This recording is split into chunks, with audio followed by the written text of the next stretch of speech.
Mueve el trípode, le bajas ahí la patica un poquito. Gracias sublime, perfecto es tu amor. Y cierra la patica. Tomaste mi lugar, cargaste tú mi cruz, tu vida Diste ahí, ahora libre soy. Jesús, te adoro por lo que hiciste en mí.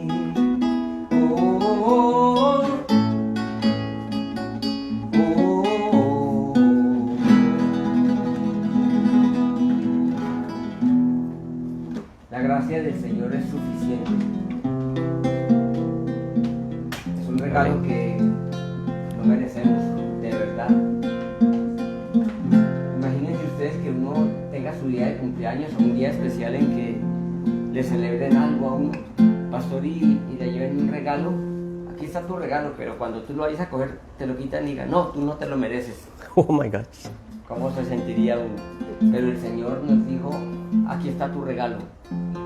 Así Aquí es. está la gracia. Amén. Algo que no nos merecemos, pero el Señor nos dijo que nos lo merecemos porque nos ama. Gracia que derrotó para siempre la muerte y quitó toda mi vergüenza y dolor.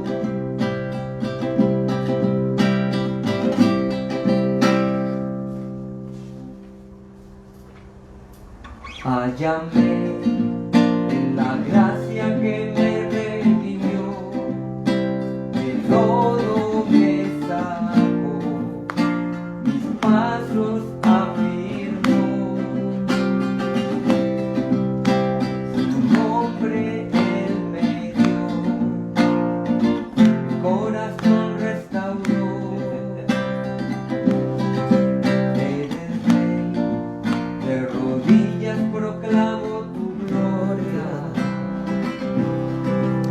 Y de pie, sin temor, ahora puedo cantar. De todo me sacó, mis pasos afirmó, su nombre Él me dio, mi corazón restauró. Aquí estoy, te necesito, me rindo a ti. Tuyo soy, mi alma te adora hasta el fin. Yo estaba roto, pero me amaste así. Tu gracia me alcanzó, mi pecado borró. Gracia que derrotó para siempre la muerte Y quitó toda la vergüenza y dolor. El velo que partió, nombre en medio, corazón restauró. Aquí estoy, te necesito, me rindo a ti. tuyo soy, mi alma te adora hasta el fin. Estaba roto, Pero me amaste así, tu gracia me alcanzó, mi pecado borró.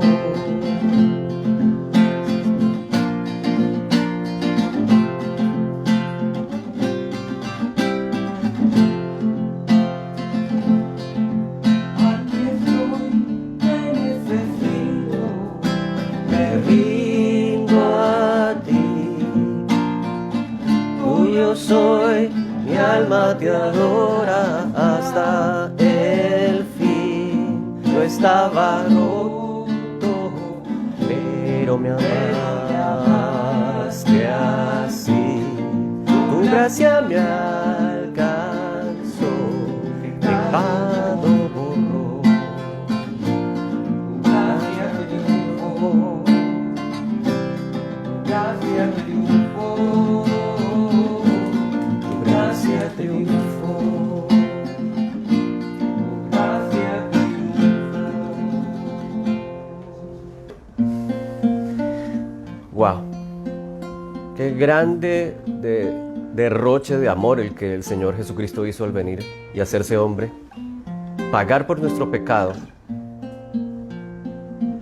Y como la palabra de Dios dice, aún estando muertos en nuestros pecados, Él vino a traernos vida, a traernos libertad, a traernos perdón, y todo por su gracia maravillosa, por ese favor que no merecemos, pero que Él, en su inmenso amor, decidió venir y entregarlo todo por nosotros. Gloria al Señor. Y hoy nos acompaña nuevamente el reverendo Daniel Díaz, que trae una palabra para nosotros. Entonces te invito, Dani, a que compartas esa palabra en el día de hoy. Estamos todos listos para recibir de parte del Señor.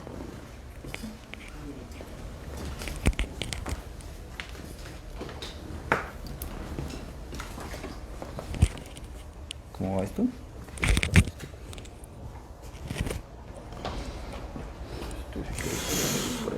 Por aquí.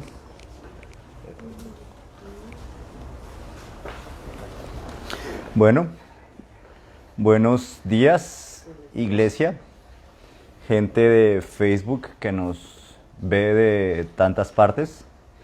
Es un gusto estar aquí con ustedes. Y bueno, ya nos reímos un ratico con todo lo que nos empezó a pasar con la cámara al comienzo. Ustedes no lo estaban viendo, pero nosotros estábamos allá atrás sufriendo, entre sufriendo y muertos de la risa, o una mezcla de las dos cosas. Pero nos reímos. Y bueno, ya está la cámara vertical, que era lo que queríamos. Horizontal, en realidad, está horizontal, que era lo que queríamos. Así que comencemos. ¿Sabes qué? Yo quiero que me hagas un favor. Yo quiero que me pongas en mi teléfono el cronómetro para que yo esté viendo el reloj. Gracias. Porque no quiero hablar 1 hora y media. Y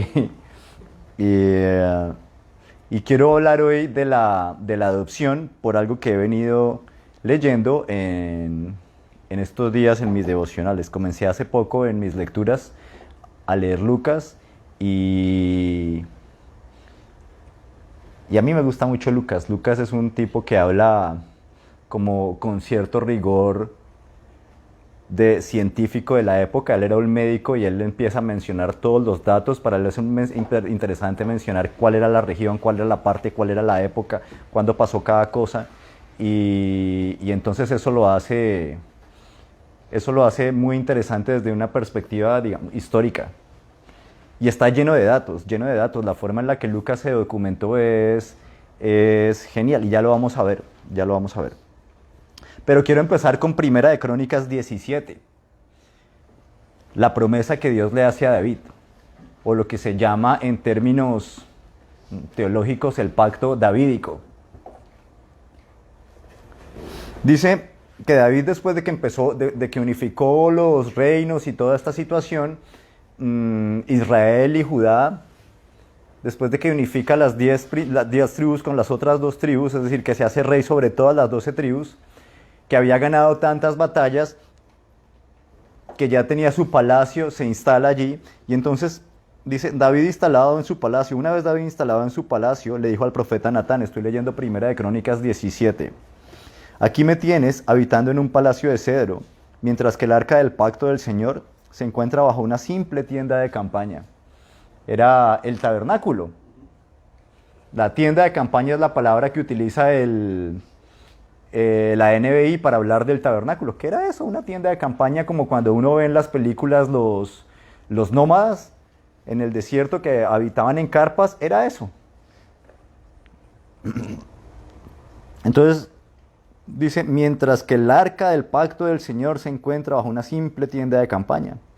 Bien, respondió Natán, haga su majestad lo que su corazón le dicte, pues Dios está con usted. Fíjense primero lo que le dice Natán, vaya y haga lo que le parezca fresco, que si usted está haciéndolo de corazón. Pero aquella misma noche la palabra de Dios vino a Natán y le dijo, no, espere, no era eso lo que usted le había hecho primero, es otra cosa.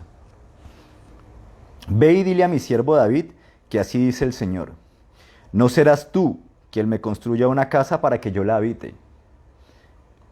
Desde el día en que liberé a Israel hasta el día de hoy, no he habitado en casa alguna, sino que he ido de campamento en campamento y de santuario en santuario. Todo el tiempo que anduve con Israel, cuando mandé a sus jueces que pastorearan a mi pueblo, ¿acaso le reclamé a alguno de ellos el no haberme construido una casa de cedro? Pues bien, dile a mi siervo David que así dice el Señor Todopoderoso. Yo te saqué del redil para que en vez de cuidar ovejas, gobernaras a mi pueblo Israel. Yo he estado contigo por donde quiera que has ido, y he aniquilado a todos tus enemigos, y ahora voy a hacerte tan famoso como los más grandes de la tierra. También voy a designar un lugar para mi pueblo Israel, y allí los plantaré para que puedan vivir sin sobresaltos. Sus malvados enemigos no volverán a oprimirlos como lo han hecho desde el principio, desde los días en que nombré jueces sobre mi pueblo Israel. Yo derrotaré a todos tus enemigos. Te anuncio además que yo el Señor te edificaré una casa. Cuando tu vida llegue a su fin y vayas a reunirte con tus antepasados, ojo acá, yo pondré en el trono a uno de tus descendientes, a uno de tus hijos, y afirmaré su reino. Será él quien construya una casa en mi honor, y yo afirmaré su trono para siempre. Yo seré su padre y él será mi hijo. Jamás le negaré mi amor como se lo negué a quien reinó antes que tú. Al contrario, para siempre lo estableceré en mi casa y en mi reino, y su trono será firme para siempre. Y Natán le comunicó todo esto a David, tal como lo había recibido por revelación. ¿Está bien? Fíjense lo que está pasando aquí. David quiere construirle una casa física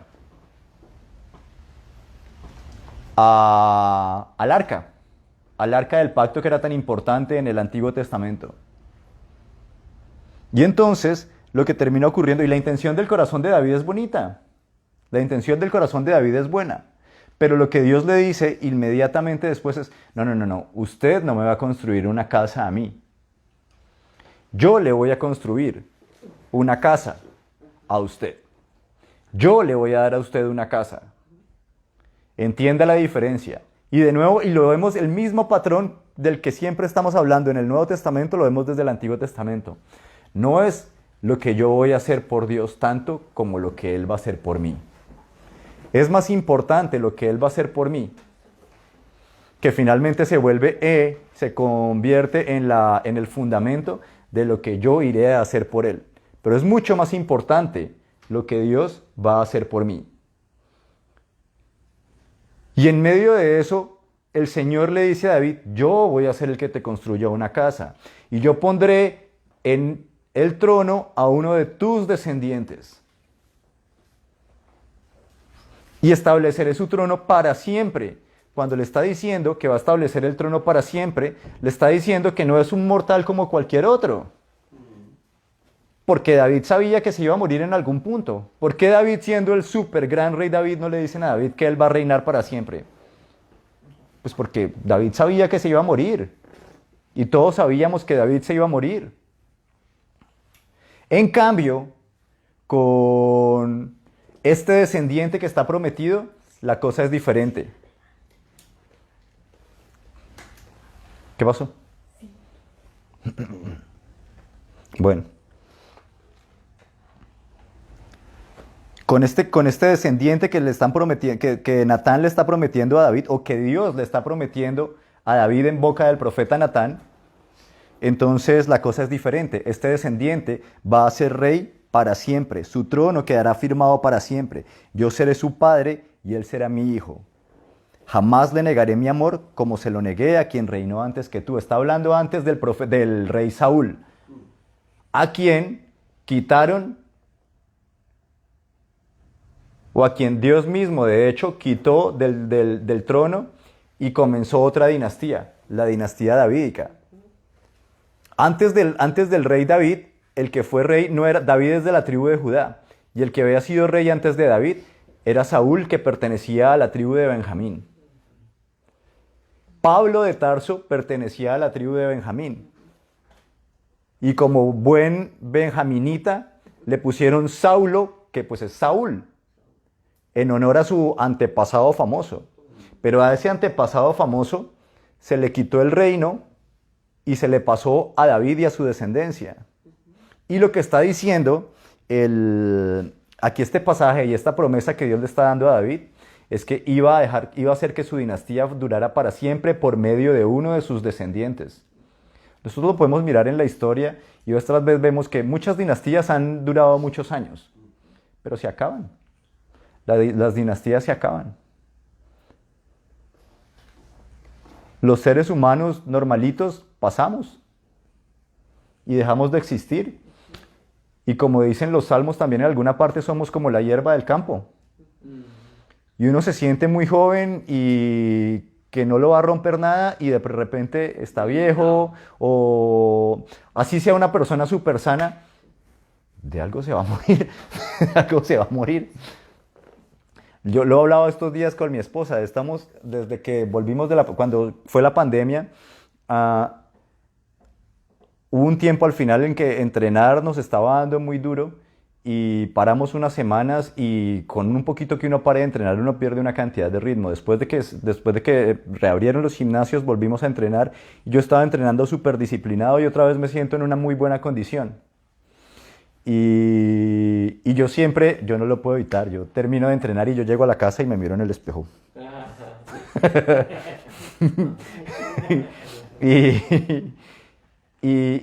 Y pensaba, me siento muy chévere, me siento muy bien con la forma en la que me estoy viendo, pero al mismo tiempo pensaba, qué fragilidad pensar que paro otra vez 3 semanas y todo esto que he estado construyendo otra vez vuelve y se me va. Vuelve y me da una gripa como la que me dio precisamente para la boda y ahí quedo otra vez. Ahí quedo.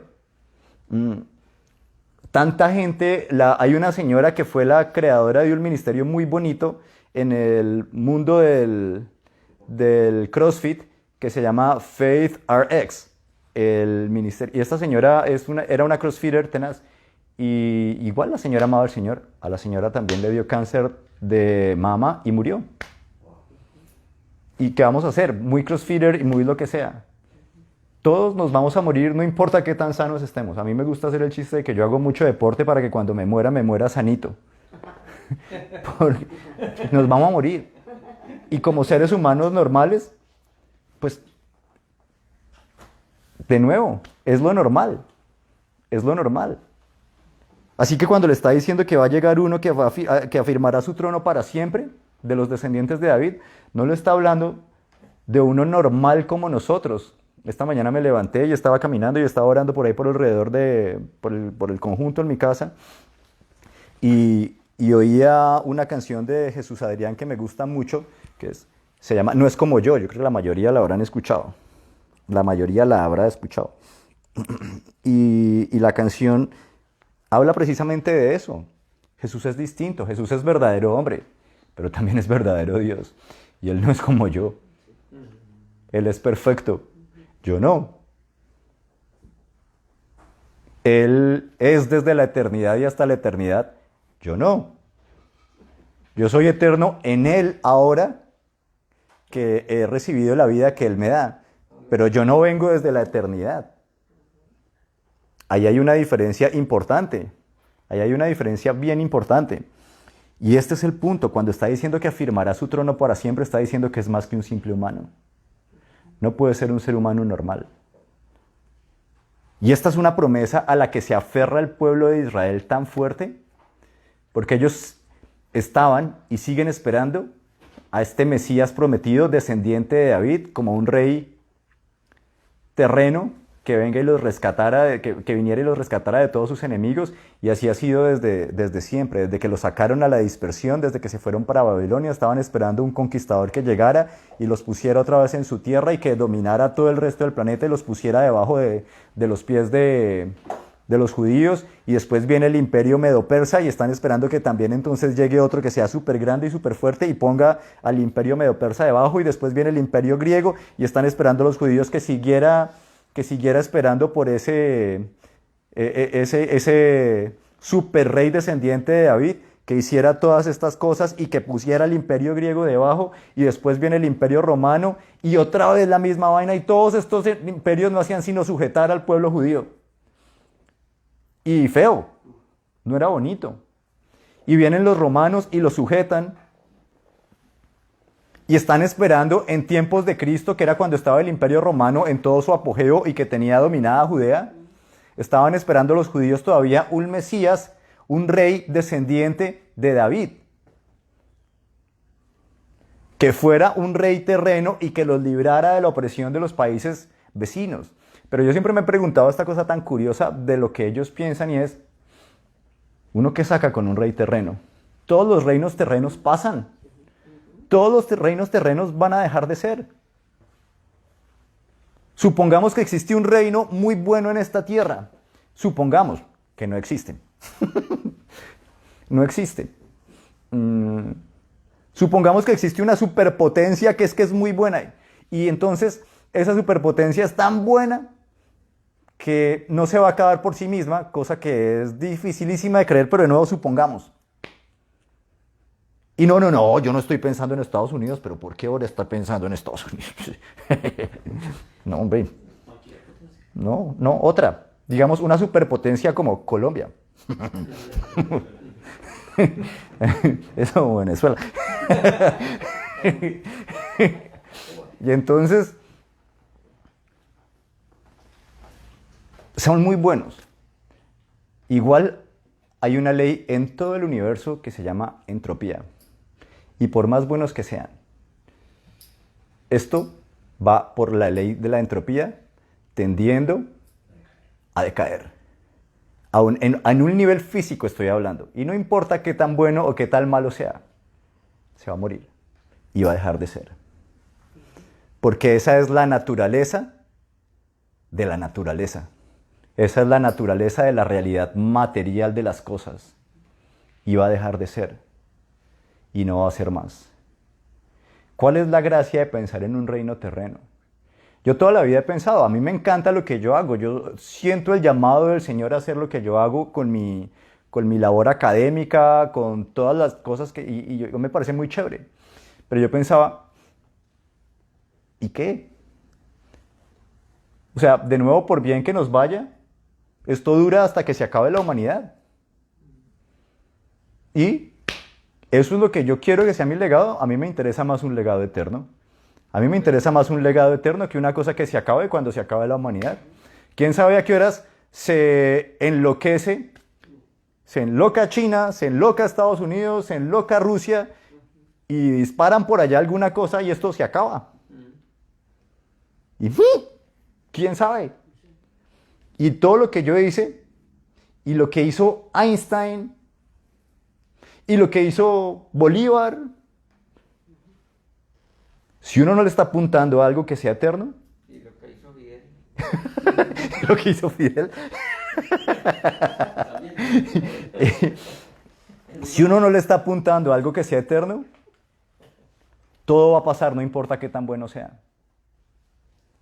La diferencia la hace apuntar a lo que sea eterno. Si no, la misma da.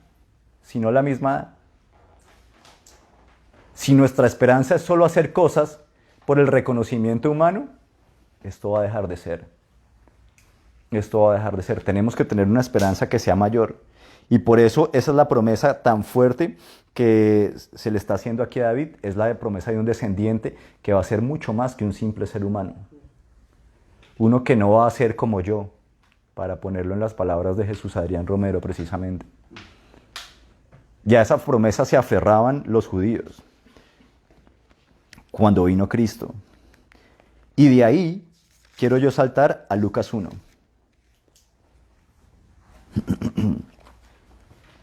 Lucas 1:5. Dice, en tiempos de Herodes, rey de Judea, hubo un sacerdote llamado Zacarías, miembro del grupo de Abías. Como era sacerdote, entonces uno ya sabe que por la tradición y por la ley de los judíos, era descendiente de Aarón, porque solo los descendientes de Aarón podían ser sacerdotes. Entonces este Zacarías era miembro del grupo de Abías y era un sacerdote.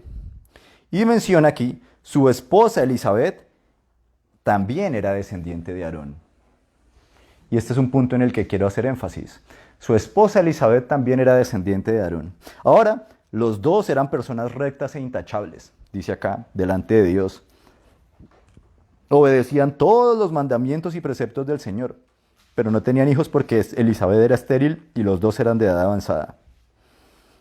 Entonces resulta que en lo que continúa el relato es que mientras Zacarías estaba ministrando en el templo, sirviendo en el templo, se le aparece un ángel que es Gabriel. Y le dice, usted va a tener un hijo con su esposa Elizabeth. Y en la antigüedad tenemos que entender que era un motivo de deshonra para las personas no tener hijos. Para los matrimonios no tener hijos era un motivo de deshonra. ¿Y cuál va a ser mi legado? La falta de legado se consideraba una cosa terrible y el legado físico particularmente era considerado importante. Fíjense lo que pasa también con esto. El cristianismo es completamente renovador en este sentido también. El cristianismo, de nuevo, reivindica la soltería como ninguna otra concepción, diría yo. Cristo no fue menos humano por no haberse casado.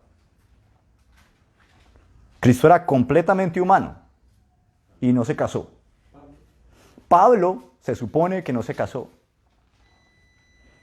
Pero entonces el cristianismo nace una cosa distinta y es que ahora no es tan importante el legado material, sino el legado espiritual.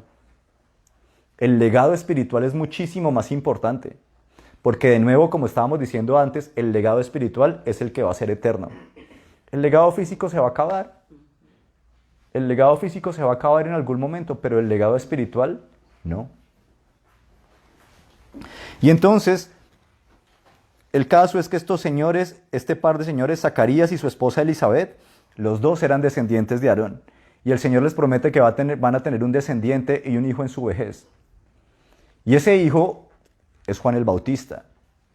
Y Juan el Bautista se convierte en el último de los profetas del Antiguo Testamento. El último de los profetas del Antiguo Testamento, el que anuncia la llegada de Cristo, el que anuncia la llegada de Jesús. Por eso es tan importante Juan el Bautista, ni más ni menos. Y entonces quiero que nos quedemos con estos versículos. Zacarías y su esposa Elizabeth eran descendientes de Aarón. Y que saltemos un momentico aquí, más adelante, al versículo 26. Cuando ahora el ángel Gabriel se le aparece a María. Otra vez se me cayó esto. A los 6 meses, Lucas 1:26. A los 6 meses, Dios envió al ángel Gabriel a Nazaret, pueblo de Galilea, a visitar a una joven virgen comprometida para casarse con un hombre que se llamaba José, descendiente de David. La virgen se llamaba María. El ángel se acercó a ella y le dijo, te saludo tú que has recibido el favor de Dios, el Señor está contigo. Este saludo es lo que nosotros conocemos como el Magnificat. Lo que aprendió la mayoría que fue católica en la primera parte de lo que los católicos le rezan a la Virgen María, que es Dios te salve María, llena eres de gracia, el Señor es contigo. Esa parte es la que le dice el ángel Gabriel a la Virgen. Y claro, la Virgen, o sea, en ese momento yo he oído varias enseñanzas acerca de esto y nadie le apunta que María tuviera más de 15 años, le apuntan a unos entre 13 y 15 años que tuviera María en ese momento. Y uno, pues, no es la forma, nunca ha sido la forma en la que van a hablar los jóvenes. María se quedó pensando como, este man me habla tan raro, ¿quién es este tipo que me habla como tan? María le debe sorprender como, ¿qué hubo? Dios te salve María, llena eres de gracia, el Señor es contigo. ¿Qué hubo?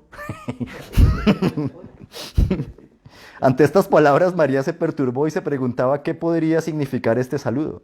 No tengas miedo, María, Dios te ha concedido su favor, le dijo el ángel. Quedarás encinta y darás a luz un hijo y le pondrás por nombre Jesús. Él será un gran hombre y lo llamarán Hijo del Altísimo. Dios el Señor le dará el trono de su padre David y reinará sobre el pueblo de Jacob para siempre, y su reinado no tendrá fin. ¿Cómo podrá suceder esto?, le preguntó María al ángel, puesto que soy virgen. El Espíritu Santo vendrá sobre ti, y el poder del Altísimo te cubrirá con su sombra. Así que el santo niño que va a nacer lo llamarán Hijo de Dios. También tu parienta Elizabeth va a tener un hijo en su vejez. De hecho, la que decían que era estéril ya está en el 6º mes de embarazo, porque para Dios no hay nada imposible. Y María, en una actitud hermosísima que todos deberíamos aprenderle, le dice: he aquí la sierva del Señor, hágase conmigo según tu palabra. Hermoso, hermoso. La actitud de María es una cosa increíble. Ella sabía lo que se le venía encima. Muy bonito. ¿Por qué estoy leyendo todo esto? ¿O a qué voy con esta historia? ¿De quién decía Lucas al inicio que era descendiente Elizabeth? De Aarón. ¿De quién dice más adelante que es pariente Elizabeth? De María. Es pariente, dicen, es familiar. Es familiar, más exactamente la palabra sí se traduce como familiar que como prima realmente. Pues familiar. Dice que es familia. Que María es familia. ¿Qué pasó? Dice que María es familia. Y entonces, lo que está ocurriendo aquí es, se menciona en el texto que Elizabeth es descendiente de Aarón y que María es familiar de Elizabeth. Ojo a esto. Y del único que se menciona que es descendiente de David en el texto es de José. ¿No es eso muy interesante? Fíjense que aquí en el mismo texto, en el versículo 26, los versículos 26 y 27 dice: a los 6 meses, Dios envió el ángel Gabriel a Nazaret, pueblo de Galilea, a visitar a una joven virgen comprometida para casarse con un hombre que se llamaba José, descendiente de David, y la virgen se llamaba María. ¿De quién se menciona que es descendiente José? De David. De Elizabeth se menciona que es descendiente de Aarón, y de María se menciona que es prima de Elizabeth. Pareciera que el texto estuviera diciendo que María también es descendiente de Aarón, porque finalmente era familiar de Elizabeth, que era descendiente de Aarón. De lo que sí se menciona específicamente es que José era descendiente de David. José era el descendiente de David. Y esto es lo que a mí me parece tan chévere, tan espectacular. ¿Por qué? Vamos un poquito más adelante en Lucas.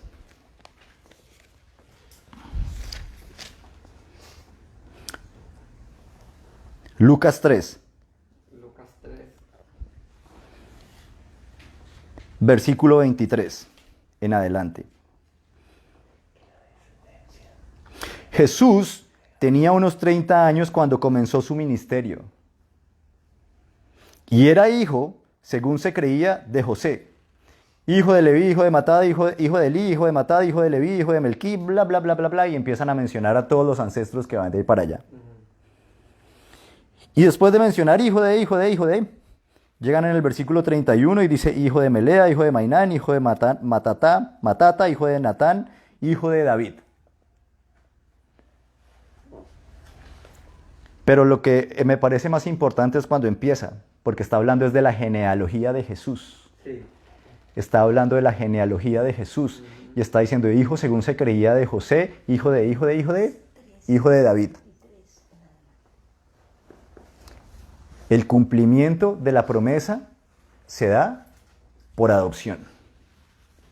El cumplimiento de la promesa que Dios le había hecho a David por boca del profeta Natán se da por adopción. El texto no es claro, En cuanto a si María tenía por algún lado sangre de la tribu de Judá y sangre real de David, pero de José sí es claro y específico. Y al especificar que es descendiente, el hijo adoptivo de José, por el lado de la adopción, le está dando a David el derecho mesiánico que corresponde como descendiente de David. ¡Wow! A mí esto me parece tan increíble, tan increíble. Es el Señor rompiendo siempre todos nuestros esquemas. Todos nuestros esquemas los está rompiendo siempre el Señor. Tenemos una idea y el Señor viene y la rompe por completo. ¿Quién le va a decir al Señor cómo actuar? ¿Quién le va a decir al Señor cómo actuar? Yo no sé si ustedes recuerdan, la gente de Amazing Grace, una charla que yo tuve hace un tiempo ya, tal vez el año pasado todavía, cuando hablamos de la genealogía de Jesús precisamente, y fue pesada, fue una charla pesada, fue un bodrio, hay que decirlo todo. ¿Y a qué voy con esto? Llegamos a un momento en el que se mencionaba que a uno de los reyes de Israel se lo llevaron a Babilonia cautivo. A Joacín o a Joaquín, ya no me acuerdo, siempre se me revuelve cuál de los dos es y tendría que estar mirando la cita en este momento exactamente, pero no es lo importante. Lo que se menciona es que el tipo fue tan mal rey y fue tan en contra de los principios de Dios que el mismo profeta Jeremías le dijo que él se iba a quedar sin hijos y sin descendientes. Pero después, tanto el Antiguo como el Nuevo Testamento muestran una línea de descendencia a partir de él. Todo lo que los comentaristas dicen es que en efecto él se quedó sin hijos naturales, pero que probablemente allá en Babilonia arrepentido, el Señor le dio un hijo adoptivo. Y por esa línea de adopción continúa toda la descendencia davídica también. Y personajes grandes del Antiguo Testamento, no estoy hablando de personajes pequeños, como... Ay, se me escapa el nombre, que es el que profetiza Zacarías. Ay, se me escapó el nombre ahora en este momento. Es uno de esos nombres curiosos del Nuevo Testamento, del Antiguo Testamento. Déjenme encontrar aquí el nombre un segundo. Zorobabel. Zorobabel es descendiente por ese lado. Zorobabel fue uno de los principales judíos que se encargó de reconstruir Jerusalén después de que volvieron del destierro. Y venía de esa misma línea, de aquel al que le habían dicho que no iba a tener más hijos. Y estas son las cosas que me parecen espectaculares. En un sentido, me recuerda como en El Señor de los Anillos, cuando decían que a los Wraiths, yo no sé cómo se llamarán en español, que a los reyes esos malos, a los reyes muertos malos, no los podía matar ningún hombre. Y al final el que los termina matando es una mujer. Y se cumple dentro del Señor de los Anillos la profecía, y ella mata al tipo este que es súper malo, y al final le dice, I'm no man. No soy ningún hombre. Y el tipo estaba súper tranquilo diciendo, usted no me puede matar a mí porque lo que la profecía dice es que a mí no me va a matar ningún hombre. Y ella estaba con la careta, con el casco puesto y la tapaba toda la cara, y lo mata y le dice, I'm no man.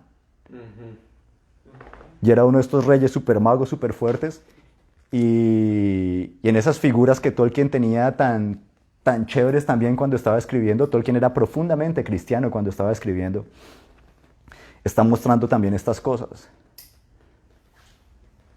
El nacimiento. Sí. Y viene entonces todo esto que a mí me parece tan espectacular. ¿Por qué?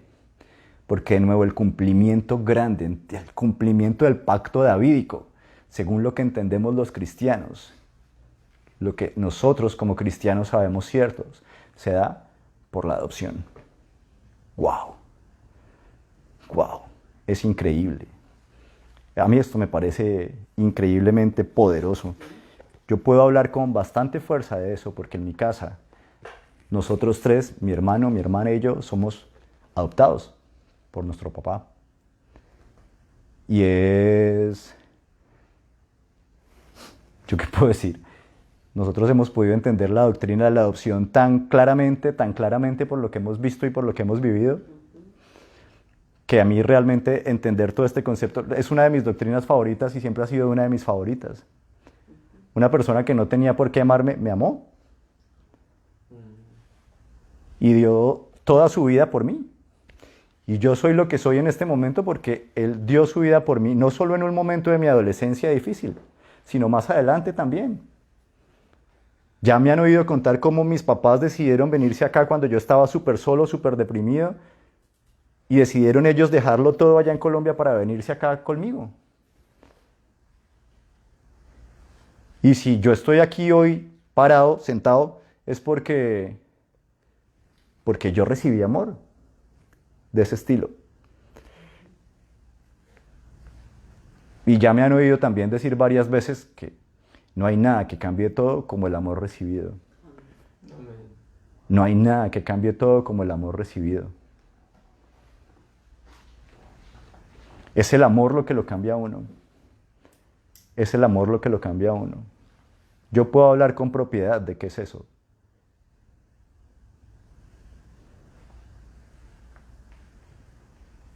Porque yo lo vivo.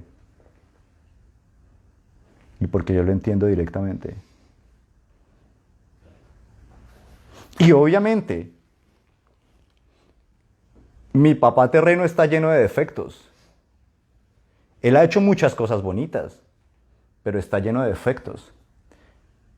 Pero mi papá terreno, en lo bueno que ha hecho, ha funcionado como una figura.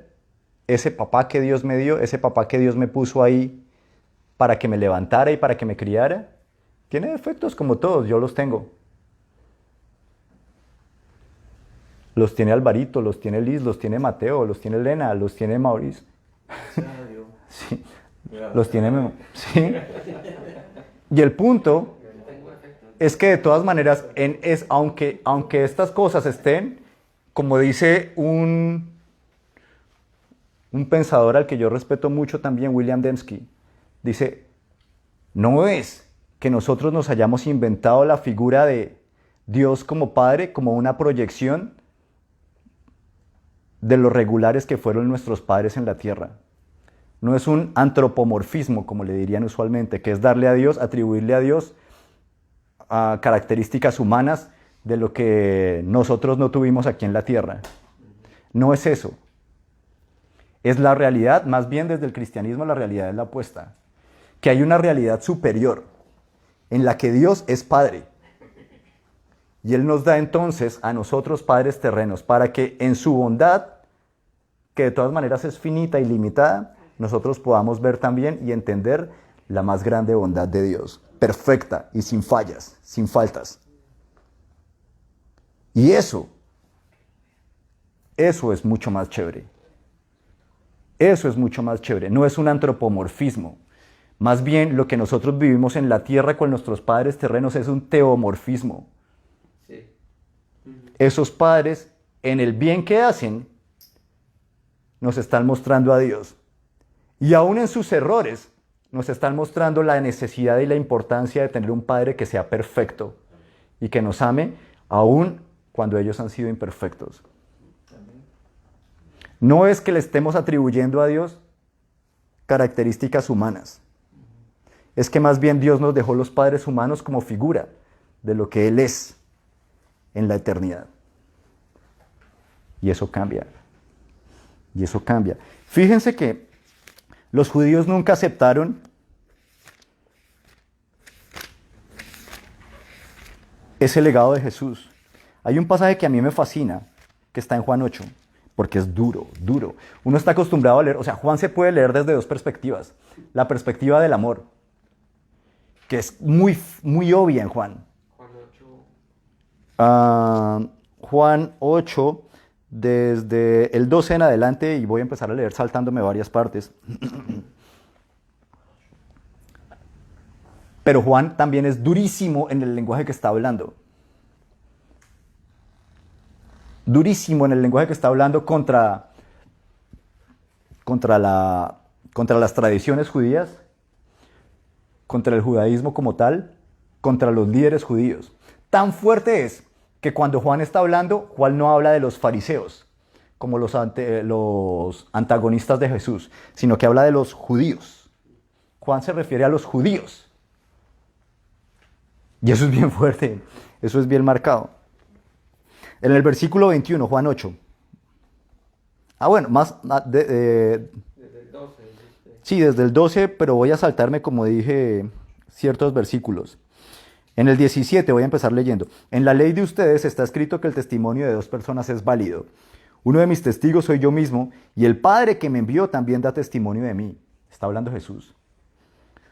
¿Dónde está tu Padre?, le preguntaron. Si supieran quién soy, yo también sabrían quién es mi Padre.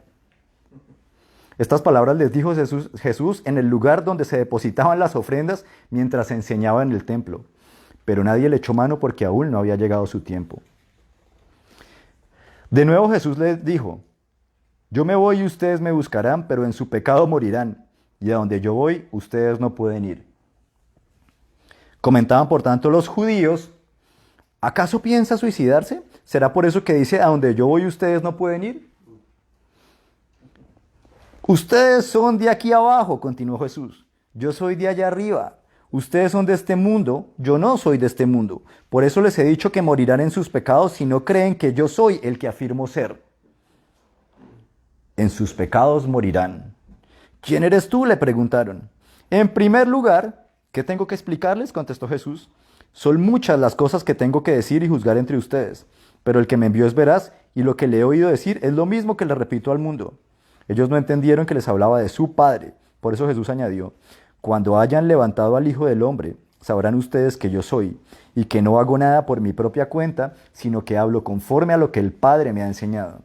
El que me envió está conmigo. No me ha dejado solo porque siempre hago lo que le agrada. Mientras hablaba, muchos creyeron en él.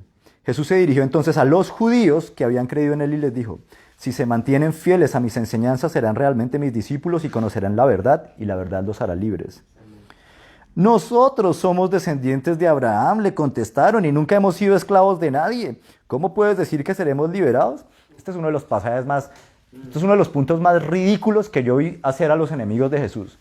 Estaban sometidos al pueblo romano. El pueblo romano literalmente hacía con ellos lo que se les daba la gana. Y vienen a decir, no somos esclavos de nadie. Poquitos años antes estaban sometidos a los griegos. Unos pocos años antes estaban sometidos a los persas. Otros años antes estaban sometidos a los babilonios. Y por si fuera poco, la historia de la ley judía comienza con el pueblo siendo esclavo de Egipto. Y estos manes vienen y dicen, nunca hemos sido esclavos de nadie. Es lo que el orgullo hace unas cosas que son realmente ridículas. Ciertamente, les aseguro que todo el que peca es esclavo del pecado, respondió Jesús. Jesús ni siquiera le puso a decirles lo obvio. Lo más importante es que son esclavos del pecado. El problema fuera solamente que son esclavos que están dominados por un poder terreno, vaya y venga. Pero el problema es que son esclavos del pecado. Ahora bien, el esclavo no se queda para siempre en la familia, pero el hijo sí se queda en ella para siempre. Así que si el hijo los libera, serán ustedes verdaderamente libres. Yo sé que ustedes son descendientes de Abraham. Sin embargo, procuran matarme porque no está en sus planes aceptar mi palabra. Yo hablo de lo que he visto en presencia del Padre. Así también ustedes hagan lo que del Padre han escuchado. Nuestro padre es Abraham, replicaron. Si fueran hijos de Abraham, harían lo mismo que él hizo. Ustedes, en cambio, quieren matarme a mí, que les he expuesto la verdad que he recibido de parte de Dios. Abraham jamás haría tal cosa. Las obras de ustedes son como las de su padre. Y ojo acá, porque esta es la real descendencia que importa, de quién somos hijos espiritualmente. Amén. Y vienen estos señores y le sacan a Jesús lo que ellos mismos sabían de su historia. Fíjense esto. Le dicen, nosotros no somos hijos nacidos de prostitución. Lo que le están diciendo a Jesús es, Nosotros sabemos quién es su mamá, pero no sabíamos quién es su papá. Nosotros somos hijos nacidos de prostitución, le está diciendo, le están echando un madrazo. ¿Cómo más lo pone uno? ¿Cómo más lo pone uno? Un solo Padre tenemos y es Dios mismo. Y entonces Jesús,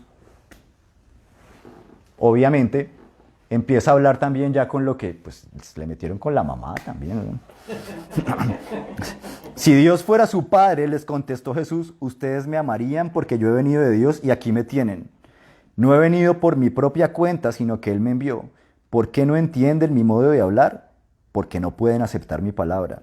Ustedes son de su padre, el diablo, cuyos deseos quieren cumplir. Les dice Jesús, tanto que se las dan de que son hijos de Abraham, de que su padre es Abraham, y su padre no es Abraham, su padre es el diablo. Lo aplanchó. Tremendo, tremendo, tremendo.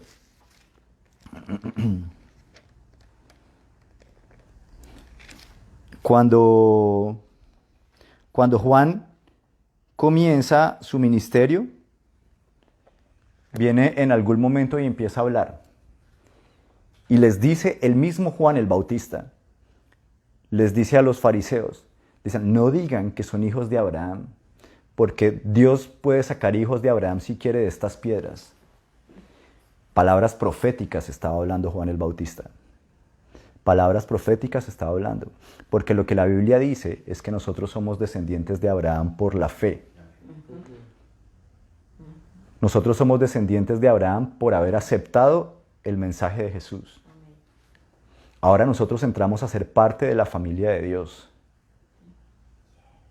Las ramas injertadas. Somos ramas injertadas. Yo quiero que vayamos a Mateo 17. Mateo 17, 24. Cuando Jesús y sus discípulos llegaron a Capernaum, los que cobraban el impuesto del templo se acercaron a Pedro y le preguntaron, ¿su maestro no paga el impuesto del templo? Sí, lo paga, respondió Pedro.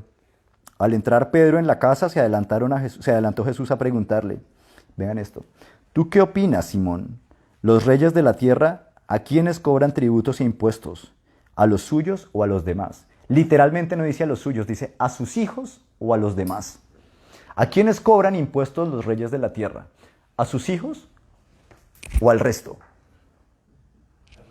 ¿Al resto? La pregunta de Jesús es retórica. La pregunta de Jesús es retórica. Y pues obviamente le responde Pedro, pues al resto, a los demás. Y entonces Jesús les dice, pues entonces los suyos están exentos, ¿cierto?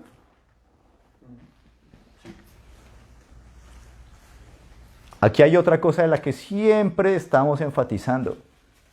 La ley no es para los hijos. La ley es para los súbditos, no para los hijos. ¿A quiénes cobran tributos e impuestos? ¿Para quiénes están dadas las leyes? ¿Para los hijos o para el resto? Pues para el resto. Para el resto. No para los hijos. El rey no va a poner normas para sujetar a los hijos a las normas. El rey pone normas para sujetar al resto del pueblo a las normas. La familia está exenta. De eso se trataban las monarquías. Más bien, esa es la razón por la cual los humanos en su pecado y en sus excesos terminaron acabando con las monarquías. Una monarquía no es necesariamente mala. De hecho, una monarquía, como decía mi director de tesis, es muy buena si el rey es bueno. Porque, de hecho, si usted lo piensa, estamos tan acostumbrados, la democracia, de hecho, es el reconocimiento de la humanidad caída. Y los límites de gobierno que les damos a nuestros gobernantes es simplemente porque no queremos un tipo que sea muy malo gobernando para toda la vida. No lo queremos. Lo que queremos es que gobiernen con límite. Por eso, en ninguna democracia que se precie realmente se tienen reelecciones indefinidas. Ni se tienen presidencias vitalicias.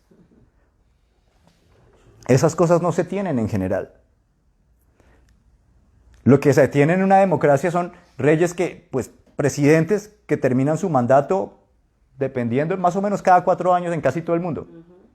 Los años, la cantidad de los años puede variar, pero el punto es que se le pone coto porque se reconoce que los seres humanos somos malos. La democracia no es la cúspide de lo que ha hecho el ser humano en términos políticos, es el reconocimiento de que estamos caídos y de que no podemos tener algo mejor. Winston Churchill decía que la democracia es peor que todos los otros sistemas de gobierno, con excepción de todos los demás. La democracia es el peor sistema de gobierno con la excepción de todos los demás, decía Winston Churchill. Y la razón de eso es, pues, imagínense lo triste que es tener un rey bueno y tener que cambiarlo. Ay, ¿no? Qué guayao. De eso hay muy poquito. De eso hay muy poquito. Uno lee toda la historia de Israel, uno lee los reyes y las crónicas en el Antiguo Testamento y salen como 3 en 300 años. Que uno dijera, uy, este man vale la pena. A este man le votaría. De eso no se ve. De eso no se ve. Se ve muy poquito, es muy escaso. Porque todo lo que se ve, de hecho, fueron reyes malvados por los cuales precisamente dice que la ira de Dios vino sobre el pueblo y los terminó mandando para el exilio finalmente. Entonces, el punto es que las monarquías serían muy buenas si el corazón del hombre no fuera tan perverso. La monarquía es el estado ideal cuando el monarca sea bueno, para que no se abuse de ella. Pero el monarca, como buen monarca, no va a dar las normas para sus hijos, las va a dar para los súbditos. ¿Y por qué estoy diciendo esto? Vamos a Romanos 8. Vamos a dar un repaso por 3 cartas de Pablo aquí para terminar.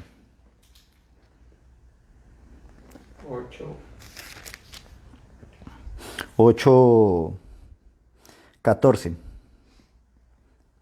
Ahí en adelante. Porque todos los que son guiados por el Espíritu de Dios son hijos de Dios. Y ustedes los que están acá, ustedes los que están viendo allá por Facebook, no recibieron un espíritu que de nuevo los esclavice al miedo, sino el espíritu que los adopta como hijos y les permite clamar Abba, Padre. Les permite decirle, acercarse a Dios como papá, papito. El Espíritu mismo le asegura a nuestro espíritu que somos hijos de Dios. Y si somos hijos, somos herederos. Herederos del mismísimo Dios. Y coherederos. Coherederos con el mismísimo Cristo. Ni más ni menos. Deje que estas palabras le caigan un segundo para que se dé cuenta de lo que estamos hablando. Usted es heredero de Dios y coheredero con Cristo. Todas las promesas que están para Cristo están para mí en Cristo. Amén. Tremendo, tremendo. En Cristo. En Cristo. Tremendo. Pegados de Cristo, fuera de Él no somos herederos. Claro que no. Pero es precisamente ese espíritu el que nos adopta como hijos. Fíjense, ese espíritu el que nos adopta como hijos. Es Cristo el que viene por primera vez dentro de toda la tradición judía y hace todo un desarrollo de que Dios es Padre. La palabra se menciona por ahí ocasionalmente en cuanto a Dios en alguna profecía como una analogía. Pero Cristo le da todo el sentido al asunto. Y usted dice, acérquese a su papá tranquilamente. Es su papá. ¿Qué papá siendo bueno le va a dar piedras a los hijos cuando el hijo le pida pan? Si el mismo Señor se los dice, si ustedes siendo malos saben dar buenos regalos a sus hijos, ¿cómo no lo va a dar el Padre de los cielos que es bueno? El Padre que está en el cielo sí es bueno. Ese es un buen Padre. Él es el modelo perfecto de Padre. Y Él nos quiere dar cosas buenas. Todo lo bueno. Después léanse por favor todo Romanos 8 apenas puedan. Romanos 8 está catalogado como el capítulo más bonito de la Biblia. Léanlo. Léanlo para que se enteren de qué es eso. De todo lo que Dios tiene para nosotros. Romanos 8. Somos herederos de Dios y coherederos con Cristo. Podemos acercarnos a Dios como Padre. Le podemos hablar y Él nos va a oír como oye un papá a su hijo. Y a Él no le tiembla dejar todo botado allá donde estaba para venir acá a cuidarme, para que yo tenga vida. Y de nuevo, yo sé de lo que estoy hablando. Yo sé de lo que estoy hablando. Lo vi en mi papá terreno y lo vi en mi papá celestial, que fue exactamente lo que él hizo. El padre decide entregar a su hijo por mí. ¿Se imagina esa clase de amor tan loco de Dios? A uno no le cabe en la cabeza, o sea, ¿tú entregarías a Mateo por Fidel Castro? Estaba pensando en eso.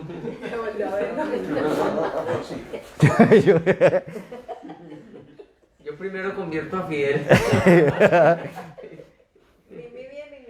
A eso es a lo que voy. A eso es a lo que voy. Pero la verdad es que yo no soy mejor que Fidel. Yo no soy mejor que Maduro. Yo no soy mejor que Biden. Yo no soy mejor que Trump. Yo no soy mejor que Uribe. Yo no soy mejor que Petro. No, no lo soy. No lo soy. Y estoy hablando en general de gente que es muy mala. O sea, aquí yo doy a diestra y siniestra. A mí no me vengan a decir que aquí... Literalmente a diestra y a siniestra. Pero es que ese es el punto. Ese es el punto. Con todo, como dice el Señor, si alguien es bueno, dará su vida por alguien bueno. Pero nadie va a dar su vida por alguien malo en su sano juicio terreno. El amor de Dios es tan desproporcionado que Él sí lo hace. Y nos da todo. Nos hace coherederos con Cristo, que sí es bueno. Y como Dios ahora es bueno, yo me puedo acercar a Él y Él me oye. Esa es la maravilla de la oración en el cristiano. Por eso no hay vida de fe sin oración. Porque finalmente mi oración es la manifestación de mi fe, de que le estoy creyendo a Dios que Dios me oye. Si no, ¿para qué oro? Si usted está creyendo que la oración se le va a quedar pegada al techo, pues no pierda el tiempo orando. Se pone a ver cómo puede solucionar el problema. Lo que yo hago es, yo oro. Y mi papá verá cómo me soluciona el problema. Para eso es mi papá, ¿no? Quisiera ratificar, la oración no es la letra de una canción. Sí, claro que no es la letra. Puede ser en algún momento, como si uno le estuviera cantando una canción a un papá de algo bonito, pero no es lo único. Claro, no es lo único. Es decir, uno habla con las personas que ama de distintas formas. Puede cantarle, puede hablarle, se le acerca, lo que sea. Le puede escribir un poema, le puede escribir una carta. El punto es que tiene que hablar, tiene que haber comunicación. Y si yo me estoy comunicando con Él es porque creo que Él me está oyendo. Creo que Él me está oyendo. Y por eso el Señor dice, pedid y se os dará, buscad y hallaréis, llamad y se os abrirá. Porque ahora yo me puedo acercar a Dios y puedo tener la respuesta con la certeza de que Él es mi papá bueno y me va a responder. Tremendo. Soy heredero de Dios y coheredero con Cristo. ¿Qué les dice Pablo a los Gálatas hablando de esto mismo en Gálatas 4? Gálatas 4:4. Gálatas 4:4. Pero cuando se cumplió el plazo, Dios envió a su Hijo, nacido de mujer, nacido bajo la ley, para rescatar a los que estaban bajo la ley, a fin de que fuéramos adoptados como hijos. Ustedes ya son hijos de Dios. Dios ha enviado a nuestros corazones el espíritu de su Hijo que clama Abba, Padre. Así que ya no eres esclavo, súbdito, sino hijo. Y como eres hijo, Dios te ha hecho también heredero. Dentro de la ley romana no había ninguna distinción. Pablo está utilizando aquí conceptos que eran tradicionales de la ley romana, porque Galacia y todos, y Roma, y pues obviamente Roma, que era el que le escribe la carta a los romanos, conocían perfectamente cuál era la jurisdicción. Y dentro de la ley romana, un hijo adoptado tenía exactamente los mismos derechos del hijo natural. Ni un derecho menos. Tenía exactamente los mismos derechos. Eso es lo que está diciendo aquí Pablo. Fuimos adoptados como hijos, de modo que ya somos hijos. Punto. No hay nada más que hacerle. No hay nada más que hacerle.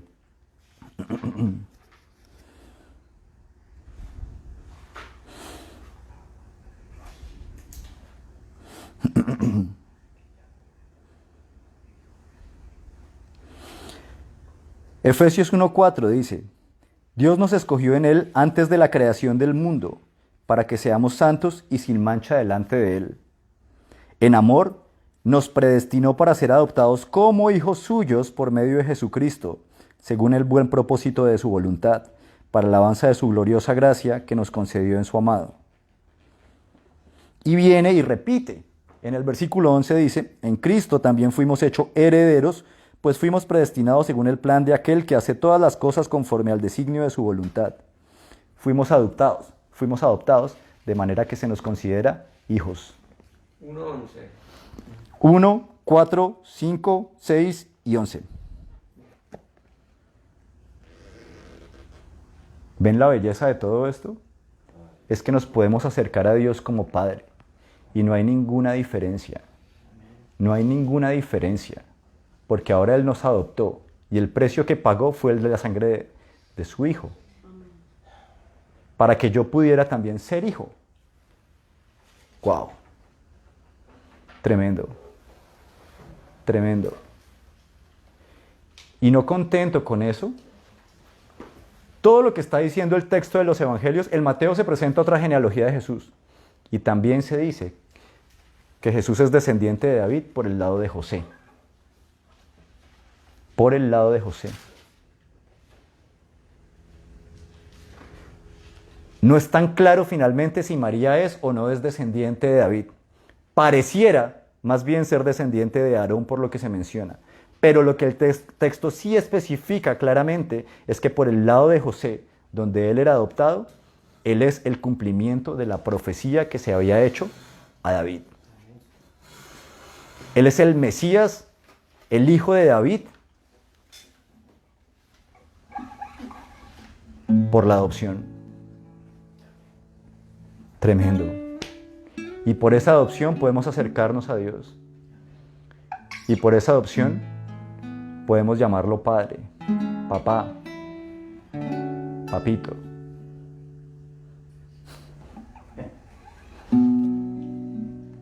El amor de Dios es una locura. El amor de Dios lo trasciende a uno completamente. Lo trasciende.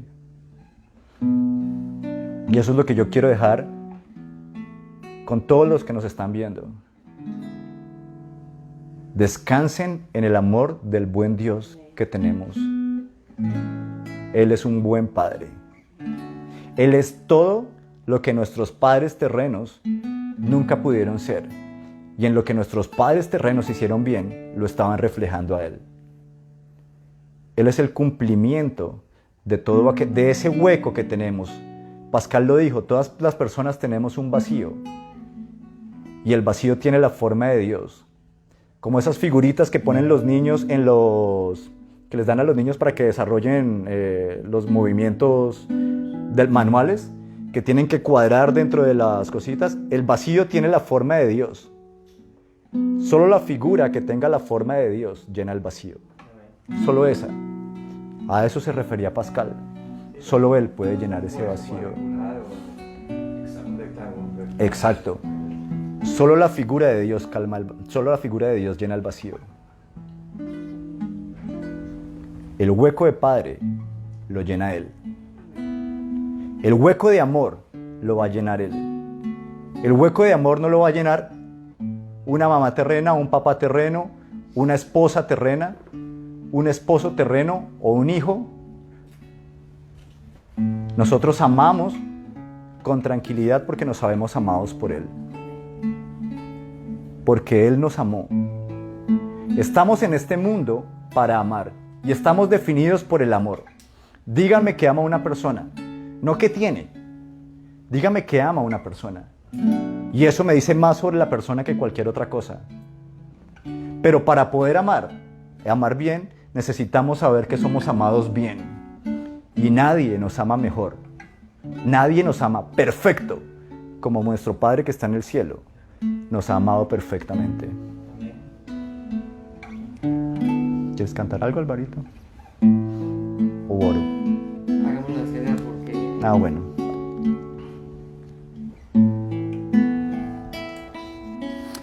Vamos a tomar la cena.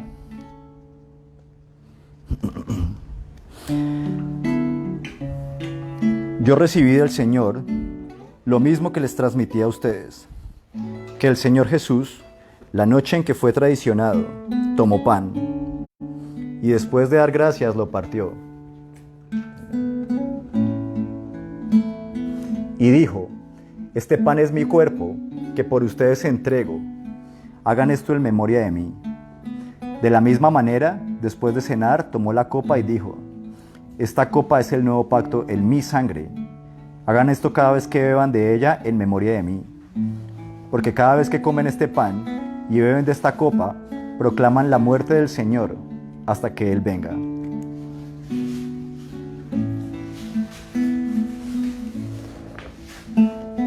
Dios del cielo, te damos muchas gracias, Señor.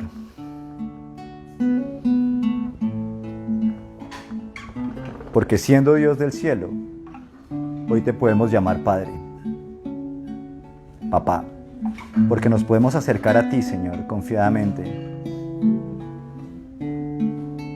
Qué alegría, Señor, y qué paz se siente de estar en tu presencia. Qué grande es tu amor, Señor. Miren cuánto amor nos ha dado el Padre, que nos ha hecho hijos de Dios, dice Juan. Tú nos has hecho tus hijos, Dios. A nosotros que estábamos separados de ti, muertos en nuestros delitos y pecados, que como dijo Jesús éramos hijos de nuestro padre el diablo antes, tú nos has adoptado como hijos tuyos ahora, Señor. Y gracias te damos sobre todas las cosas por nuestra herencia espiritual, celestial y eterna. Gracias, Señor, porque por el sacrificio de tu Hijo Jesús, nos mostraste, Señor, cuánto nos amabas y nos permitiste acercarnos a ti. Y en su resurrección, Señor, nos has levantado también para que podamos con Él tener vida y estar en tu presencia y habitar en tu presencia, Dios del cielo. Y en tu presencia, Señor, no es como la pintaban en esos cuadros medievales, aburrida y tediosa. En tu presencia hay plenitud de gozo y todas las delicias a tu lado para siempre. Y ahí queremos estar, Señor, plenos y satisfechos de delicias, de tus delicias. Te amamos, Señor. Te amamos porque tú nos amaste primero.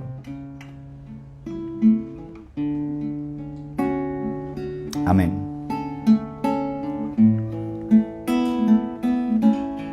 Tú eres mi Padre, tú eres mi Dios, tú eres mi Padre, tu amor me alcanzó. Eres mi Padre, tú eres mi Dios, tú eres mi Padre, tu amor me alcanzó.